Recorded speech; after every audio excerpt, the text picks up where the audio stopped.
Est-ce que vous vous rappelez, quand on avait parlé de la zone 51, et ce que je disais et ce que je dis depuis toujours, c'est que toutes ces histoires d'extraterrestres, c'est de la désinformation pour cacher le véritable travail. C'est-à-dire, chacune de ces informations, c'est comme du foin pour cacher l'épingle, tu vois, la tête d'épingle, comme on dit. L'aiguille. Pardon. Voilà. Donc, la vérité, c'est l'aiguille, et eux, toutes ces histoires d'ovnis, c'est du foin. OK? Là, on a eu un article assez intéressant de Wall Street Journal qui date d'il y a une semaine, il y a 6 jours. OK? Un minuscule bureau du Pentagone a passé des mois à enquêter sur des théories de complot concernant des programmes secrets d'OVNI à Washington lorsqu'il a découvert une vérité choquante. Au moins une de ces théories avait été alimentée par le Pentagone lui-même. Là, on parle d'une chose et je pense qu'on parle de ça pour commencer à donner la possibilité, tu vois. Mais je pense qu'il n'y a pas qu'un cas. C'est un cas qu'ils ont vu et qu'ils parlent. L'enquête ordonnée par le Congrès a ramené les enquêteurs dans les années 80 lorsqu'un colonel de l'armée de l'air s'est rendu dans un bar près de la zone 51, un site ultra secret situé dans le désert du Nevada. Il a donné au propriétaire des photos de ce qui pourrait être des soucoupes volantes.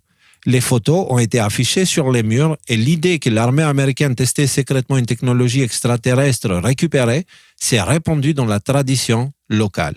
C'était le début des histoires de la zone 51. Mais le colonel avait une mission de désinformation. Les photos ont été trafiquées, a avoué l'officier aujourd'hui retraité, aux enquêteurs du Pentagone en 2023. Tout cet exercice n'était qu'une ruse pour protéger ce qui se passait réellement dans la zone 51. L'armée de l'air utilisait le site pour développer des chasseurs furtifs ultra secrets, considérés comme un avantage crucial face à l'Union soviétique. Est-ce que c'est pas genre au mot près ce que je disais à propos de ces idées de ovni, etc. C'est-à-dire il y a les choses militaires et ils propagent de la désinformation pour que les gens s'occupent d'autres choses, regardent ailleurs et qu'ils ne voient pas l'essentiel qui se passe sous leur nez, tu vois. Ouais, Framework Disarm à l'œuvre, déjà, hein, je vous disais, avant Framework Disarm, il y avait un truc qui venait made in OTAN, full financé OTAN, etc., et Pentagone, qui s'appelait Mitre Attack.